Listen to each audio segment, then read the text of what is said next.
अस्सलाम वालेकुम viewer, welcome to my back channel. आज हम डिस्कस करेंगे इमोडियम कैप्सूल के बारे में कि इमोडियम कैप्सूल हम कौन सी बीमारी में इस्तेमाल कर सकते हैं और इसका कंट्राइंडिकेशन क्या है, यानी वो कौन सी हालत है जिसमें इमोडियम कैप्सूल का इस्तेमाल नहीं कर सकते और इसका डोज क्या है। ये सारा कुछ जाने इसी वीडियो में।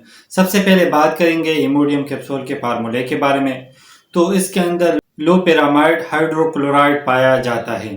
इमोडियम कैप्सूल का काम डायरिया को ख़त्म करना होता है।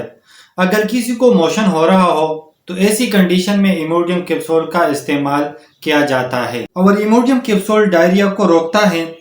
और डायरिया क्या होता है? ये एक डिजीज़ है जिसमें मोशन होता है, पानी की तरह और शदीद कंडीशन होता है। तो ऐसी कंडीशन में इमोडियम कैप्सूल का इस्तेमाल किया जाता है। ये डायरिया की जो लूज मोशन है यानी वाटरी स्टूल है उसको फ्रीक्वेंसी को कम करता है और वाटरी स्टूल इसको हार्ड करता है, यानी डायरिया की इब्तिदाई अलामात को कम करता है।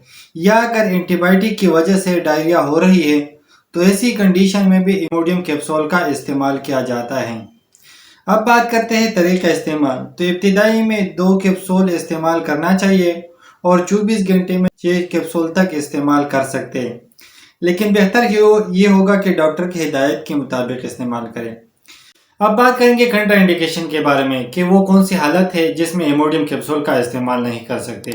तो ऐसी मरीज जिनका दिल की कोई बीमारी हो तो ऐसी कंडीशन में इमोडियम कैप्सूल का इस्तेमाल नहीं करना चाहिए।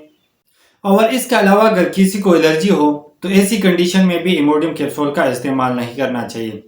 और इसके अलावा अगर किसी के स्टूल में ब्लड आ रहा हो तो ऐसी कंडीशन में भी इमोडियम कैप्सूल का इस्तेमाल नहीं करना चाहिए। अब बात करेंगे इमोडियम कैप्सूल के साइड इफेक्ट के बारे में। तो कुछ कॉमन साइड इफेक्ट हो सकता है जैसा कि एब्डोमिनल पेन, मतली, वोमिटिंग।